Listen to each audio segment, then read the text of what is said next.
আজকে আমি স্নান করে এসে বসে গেছি আমার যে আগের সাজের জিনিসপত্রগুলো ছিল, তো সেগুলোকে পরিষ্কার করতে। এই যে বক্সটা দেখলে, এটা আমার প্রথম ফোনের বক্স, যেটা খুব যত্ন করে রেখে দিচ্ছি। ফোনটা নেই। এই হারটা আমি নিজের হাতে তৈরি করেছিলাম, এক বছর সরস্বতী পুজোতে পরেছিলাম।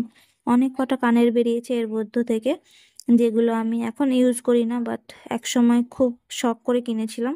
টিউশন পড়িয়ে, অন্য অন্য কাজ করে, ফুল গেঁথে, তো সবকিছু করে কিনেছিলাম। অনেক কানেরগুলো ভালো আছে, অনেকগুলো নষ্ট হয়ে গেছে। তো যেগুলো ভালো আছে সেগুলো তো আমি আবার রেখে দেবো গুছিয়ে, আর যেগুলো খারাপ হয়ে গেছে সেগুলোকে ফেলে দেবো।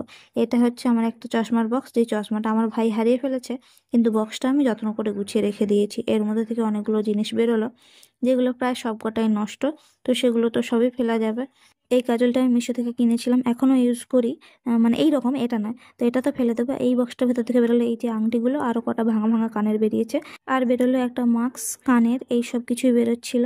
তো সেগুলো সবই এখন নষ্টের খাতায়। অনেক কষ্ট করে কেনা, তাই মায়া পড়ে গেছে, ফেলতে পারছি না। তো এইবারে ভাবলাম সব ফেলেই দেবো। আর তোমরা এইভাবে কারা কারা কানের জমিয়েছো কমেন্টে জানিয়ে তো। শখ করে কেনা জিনিসগুলো ফেলে দিতে মায়া লাগে।